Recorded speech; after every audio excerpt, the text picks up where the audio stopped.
उत्तराखंड निकाय चुनाव को लेकर सरगर्मियां तेज हो गई हैं। बीजेपी हो या कांग्रेस, दोनों ही पार्टियां मजबूती के साथ चुनावी मैदान में हैं।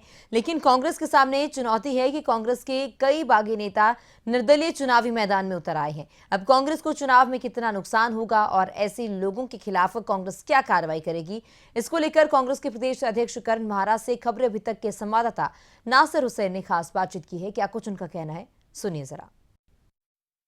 उत्तराखंड में नगर निकाय चुनाव चल रहे हैं। ऐसे में कांग्रेस इस चुनाव को किसी भी कीमत पर जीतना चाहती है और उसके लिए कांग्रेस लगातार प्रयास कर रहे हैं। लेकिन सबसे बड़ा सवाल ये है कि कुछ लोगों को टिकट नहीं मिला, वो विरोध में चुनाव लड़ रहे हैं, और कुछ लोगों के जो नामांकन है वो निरस्त हो गए। इसको लेकर के क्या कुछ कहना है, हमारे साथ कांग्रेस के प्रदेश अध्यक्ष करण महाराज मौजूद है, उनसे बात करेंगे।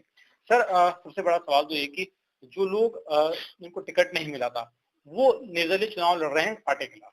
ये हमेशा होता है। यही देहरादून में और आसपास के क्षेत्रों में देखें तो 70 से 80 लोग बीजेपी के भी इलेक्शन लड़ रहे हैं।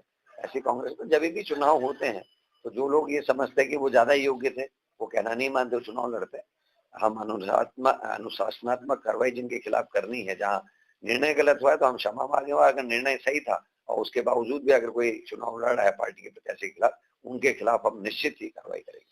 दूसरा सवाल ये है कि बहुत सारे लोग ऐसे थे जिनके नामांकन निरस्त हो गए हैं किसी ना किसी कारण से, वो कोर्ट भी गए, कोर्ट ने भी निरस्त कर दिया। इसको लेकर के क्या अगला स्टेप लेना है? देखिए, जैसे मंगलौर का टिकट है या यहाँ के पार्षद हैं, उनके 2-3 लोगों का हुआ है, उसमें पहले भी वो 3-3 चुनाव लड़े हैं और इन्हीं आपत्तियों पे, जो आपत्तियां इस बार जिस पर निरस्त किए गए, उन्हीं आपत्तियों में उनके वो आपत्ति को निरस्त करते हुए उनको चुनाव आयोग ने चुनाव लड़ाया।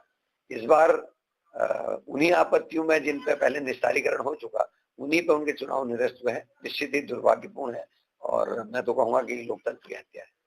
एक सवाल ये भी है कि जहां पर निरस्त हो गए हैं पर्चे, अब वहां पर क्या किसी निर्दलीय कैंडिडेट को आप समर्थन देने जा रहे हैं या इस तरह की?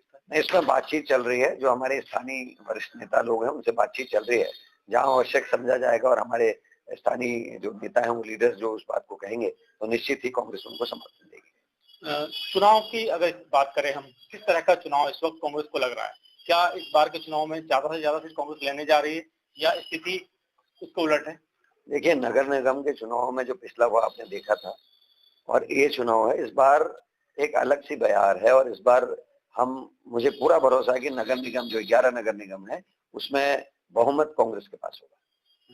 तो ये थे कांग्रेस के प्रदेश अध्यक्ष करण महाराज। इनका कहना है कि चुनाव बड़ी मजबूती के साथ कांग्रेस लड़ रही है और इसको लेकर के जो तैयारियां थी वो पहले से कर ली गई थे और अब उनको उम्मीद है कि ज्यादा से ज्यादा सीटें वो जीतेंगी। अपने सहयोगी सौरभ कुमार के साथ नासिर हुसैन, खबरें अभी तक, देहरादून।